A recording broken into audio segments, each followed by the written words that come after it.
concern that I have is, to what extent can poverty be alleviated by what is being called mixed income development? It's really interesting to me that only for a very short period of time, 20 plus years, that mixed income development is understood as the dominant paradigm in urban development in North America. And the question is, to what extent can that process of urban development, that everybody in Cincinnati, near unanimous agreement, feels that this is a good thing, that mixed income development, or also what is called economic mix, also that's just called mixed income neighborhoods, is a positive thing and should be pursued. If you take a look at Over the Rhine in particular, there's a lot of excitement by what's being called the urban renaissance, which is a problematic term to me because not necessarily all people are being reached by this so-called renaissance. Over the Rhine is the new playground. The new urban hotspot is becoming filled with more and more, commercial establishments and boutiques and restaurants that primarily cater to a whiter, richer class of people.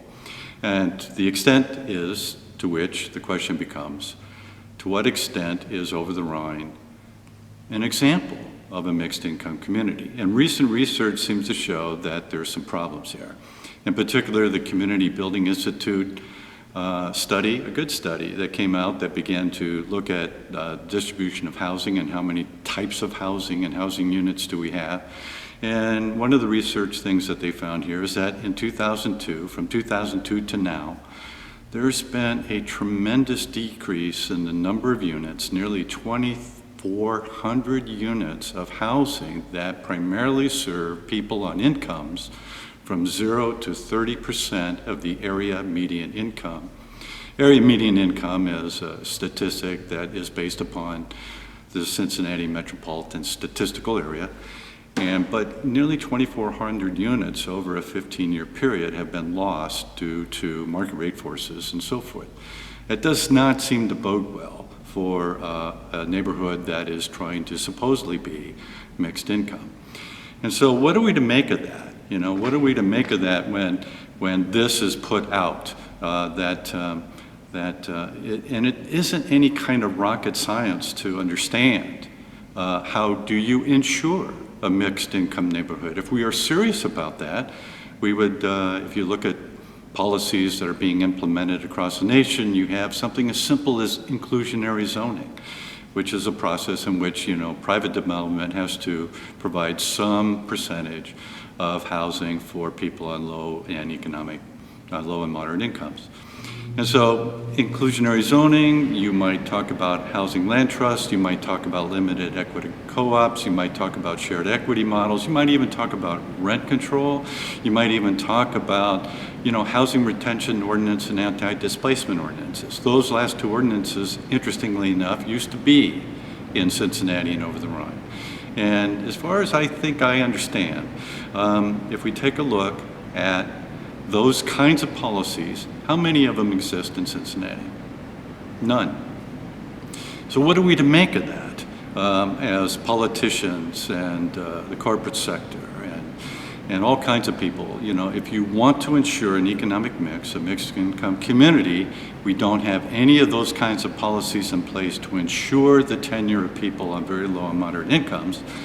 What are we to make of that? Well, you might have one group who are saying, oh my goodness, there's a problem here. We better get some policies in place very quickly, or people on low and moderate incomes and people of color, especially in Over the Rhine, are going to be drop-kicked out of that part of the city. There might be those, another category are those that say, hey, the market is the best distributor of goods and services, and that we should let the market run, and people on low and economic means will be able to be served. I don't subscribe to that position. I think it's false.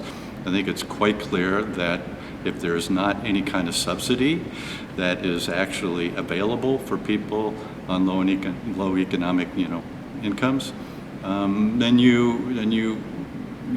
the market just cannot build housing for people on low and moderate incomes in this country without some kinds of subsidy.